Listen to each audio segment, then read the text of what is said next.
Very interestingly, the other thought which always I had is it's called agenda-less conversations.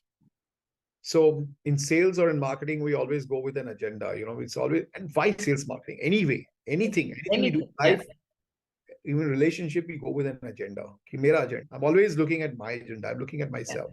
Yeah. Actually, what I had done with the sales people was to ask them to drop their agendas. Drop your agenda. तुम्हारा agenda target है. तुम छोड़ो यार, उसका agenda नहीं है वो. You have to, in a relationship or in friendship, you don't go with agendas. You just go and any meeting, business meeting you get into.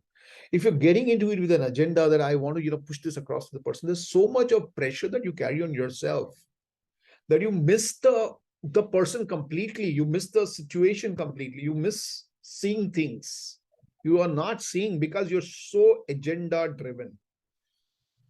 I think the agenda-less conversations is a powerful method where you can actually shift. You just try it out with any conversation that you have with the person. Drop your own agenda and just get into it and then see what happens. Yeah. Whether it's a business meeting, whether it is a relationship, whether it's a friendship, drop your agenda and just be there for the other person. I think that's something which I would say is a business takeaway from this. Powerful, deep, very profound, agenda-less conversations. It seems like a task in today's agenda-driven world, which is always running behind something very purposefully and wanting to achieve it, and everything very tangible. But from what you said, seems like the intangibles are the ones that actually make up the person. Going to the storyteller that you are. As you are moving in sales, because sales is one place where you get to meet so many different people, and each one of us is carrying a story. Each one of us is a walking, talking storybook.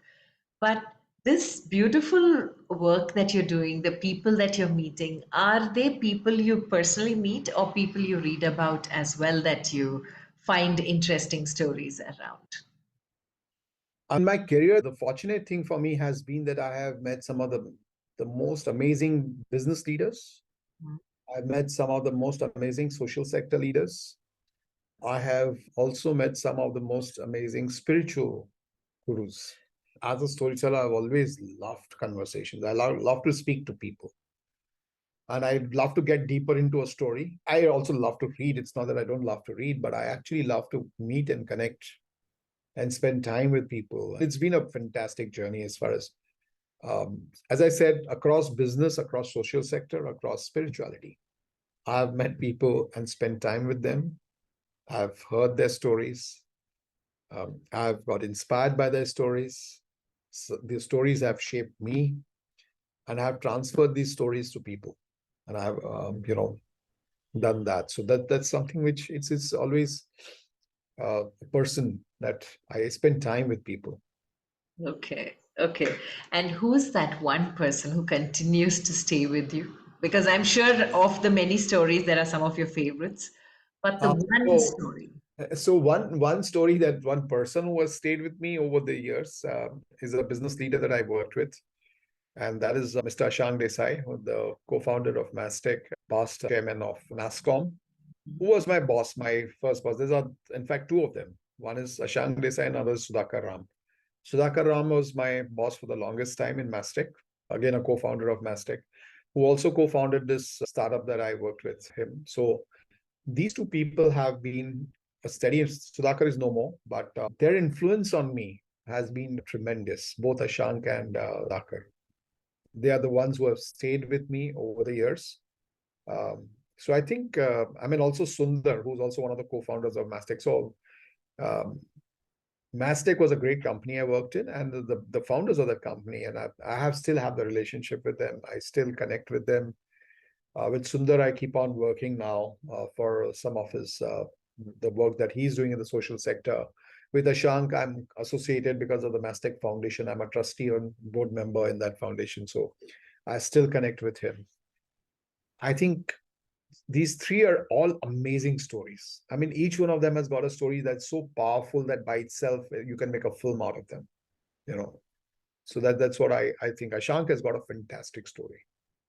It's a story that every person who's trying to achieve something in life should be listening to, for example. who comes from, from nothing. So that's a story, which I think is very, very powerful.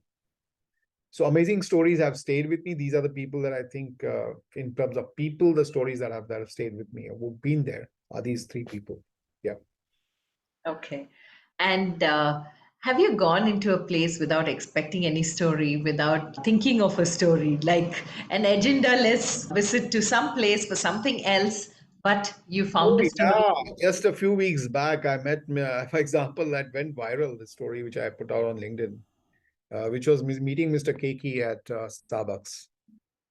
It went so hugely viral that I had almost 20, as of now, latest count is 24 lakh impressions to that story, almost 25,000 comments and things have happened on that one post that I put, and it became so viral. It went beyond LinkedIn.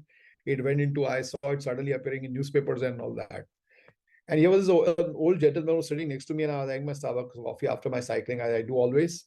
And here's this very old gentleman who was sitting next to me and sipping his coffee. And I got interested because I said, the guy, he's not able to walk properly. He walks in with a stick. Obviously, he's very old. And he's out here, and I see him frequently at Starbucks. I was wondering, what's his story? I mean, what's this guy? What at this age, he's coming here on Starbucks in the morning when I do my cycling. So I spoke to him.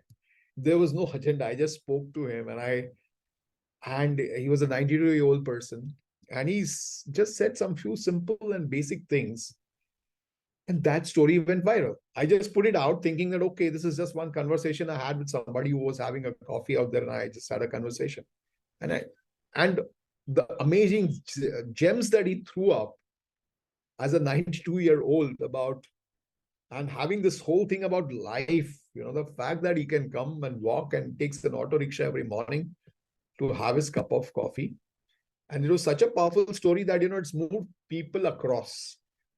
On LinkedIn, it's, I think, so one of the most viral posts that recently has, gone. So, yeah, many times you find stories out of no place. I mean, they just happen. And because of, I've got this ability to dig and to find, so I just dig and find, and such, there's a story.